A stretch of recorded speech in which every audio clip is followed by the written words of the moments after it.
Hello friends, जो next question है वो है मालाबार 2021 नेवल एक्सरसाइज का, जो कि इंडिया ने क्वाड अपने जो क्वाड पार्टनर किया है। ठीक है, तो उससे क्या कन्वर्जेंस, मतलब कि एक तो आपको मैरीटाइम सिक्योरिटी वाले एंगल से करना होगा, और दूसरा जो ये एक तरह से इसका ऑब्जेक्टिव है ओपन, इंक्लूसिव और पैसिफिक, इंक्लूसिव इंडो पैसिफिक। तो इस तरह से आपको ये आंसर लिखना पड़ेगा। देखिए, इंडो पैसिफिक जो है ये आपका एरिया, वो जो मेजर पावर है जैसे यूएसए हो गया, इंडिया चाहता है कि ओपन हो, इंक्लूसिव हो, लेकिन चाइना का इसमें जो दबदबा है वो बढ़ रहा है। जो चाहे वो मैरीटाइम सिल्क रूट हो, या जो वो अलग अलग पोर्ट्स को लीज पे ले रहा है, चाहे वो ग्वादर पोर्ट हो या अलग अलग पोर्ट के थ्रू स्ट्रिंग ऑफ पर्ल्स बना रहा है। तो उसी के एंगल से आपको फिर बताना होगा कि इंडिया का जो ये क्वाड पार्टनर्स है वो पार्टनरशिप है और नेवल एक्सरसाइज हो रहा है मालाबार का, तो क्या इससे दिख रहा है। तो ओवरऑल आपको एनालाइज और डिस्कस करना है। तो इसमें आप बताओगे कि कैसे जो इंडो पैसिफिक है, ठीक है, उसमें सबका म्यूचुअल इंटरेस्ट है, लाइक माइंडेड कंट्रीज़ का, और सब चाहते हैं कि अवेयरनेस और मैरीटाइम सिक्योरिटी। और इंडो चाइना का आपको बताना पड़ेगा in terms of emerging global geo strategy. ठीक है, मालाबार जो है एक बायलैटरल एक्सरसाइज की तरफ बिगिन हुआ था, लेकिन अब ये क्वाड के साथ लिंक हो गया है। ठीक है, और इसमें क्या होता है, सिनर्जी और एक म्यूचुअल अंडरस्टैंडिंग बनती है चारों नेवीज़ के बीच में। आपको पता होगा ना कि क्वाड में कौन कौन है। क्वाड में आपके आता है यूएसए, इंडिया, ऑस्ट्रेलिया और जापान। ये आइडिया मतलब कि सबसे पहले दिया था जापान ने। ठीक है, तो ये आपका क्वाड हो गया। अब convergence of views of quad nation और इंडो पैसिफिक,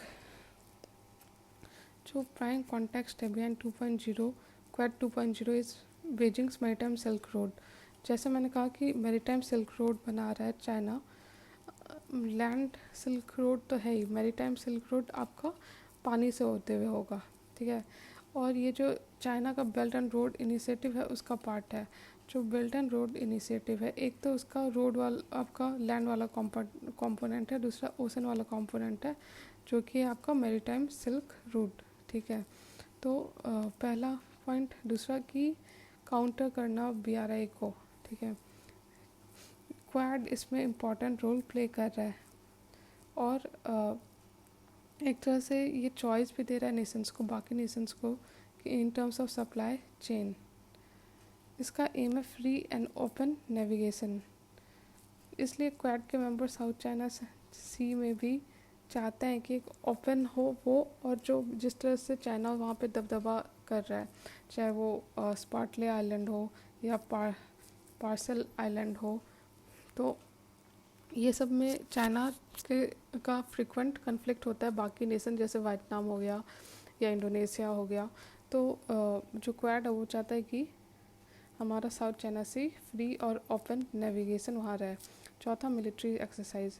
देखिए, अगर इस तरह का रीजनल लेवल पे एक्सरसाइज होता है तो ऑफकोर्स जो मैरीटाइम पावर, जो भी पावर है उसका ग्रोथ होता है, उसकी एफिशिएंसी और इंटरऑपरेबिलिटी अच्छी होती है, और एक मैसेज भी जाता है जो नेशंस हैं जैसे चाइना कि वो अपना एक्सपेंशनिस्ट पॉलिसी नहीं कर सकता, बढ़ा सकता।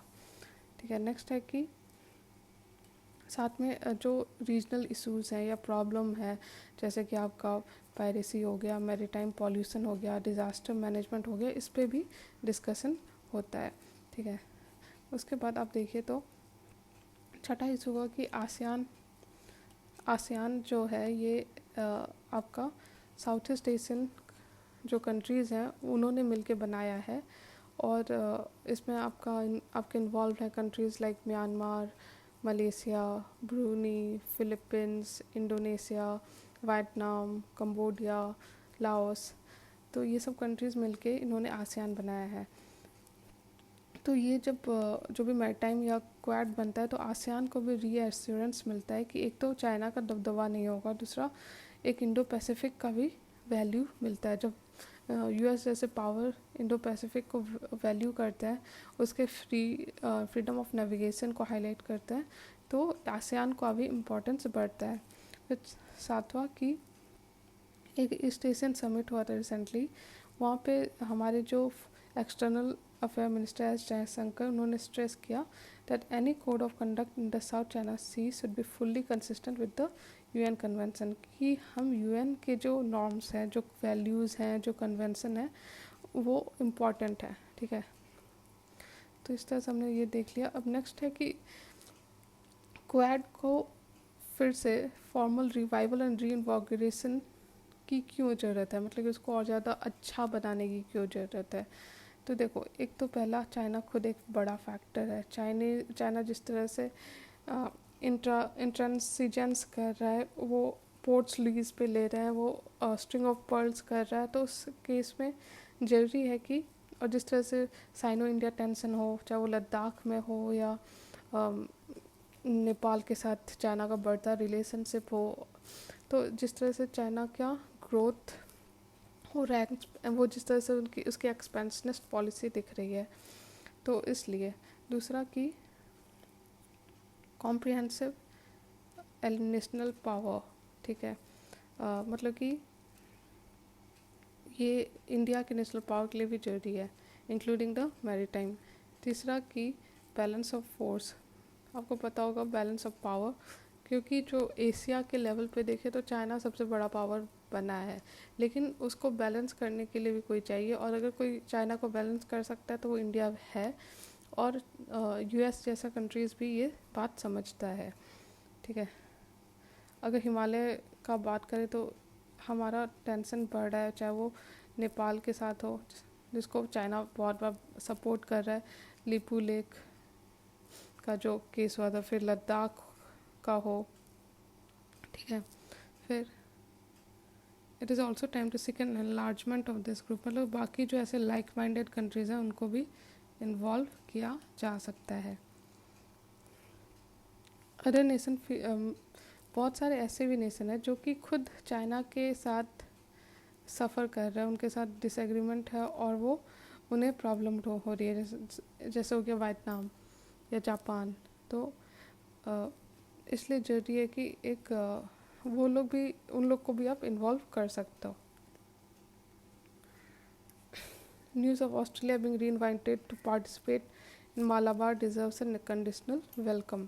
अब ऑस्ट्रेलिया भी पार्ट लेगा हमारे मालाबार में, जो कि अभी तक बस इंडिया और यूएस के बीच में हो रहा था, अभी क्वाड इसमें इन्वॉल्व नहीं था।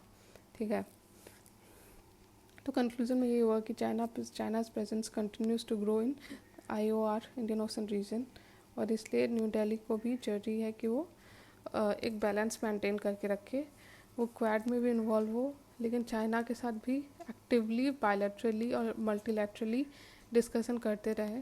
ठीक है, अब वैल्यू एडिशन देखते हैं। तो वैल्यू एडिशन में होगा कि जैसा मैंने बताया कि क्वाड बनता है 4 कंट्रीज से, जापान, यूएस, ऑस्ट्रेलिया और इंडिया। ठीक है, क्वाड पहला इमर्ज हुआ था to devastation of the tsunami, 2004 में जब सुनामी आया था, उसके बाद जापान के प्राइम मिनिस्टर शिंजो एब ने इसको एडवोकेट किया था सबसे पहले, और ये मानता है openness, freedom of movement, respect for rules based international order. ठीक है, offers a constructive platform for viewing core principle. तो इस तरह से आपने ये देख लिया क्वाड पे क्वेश्चन। Thank you.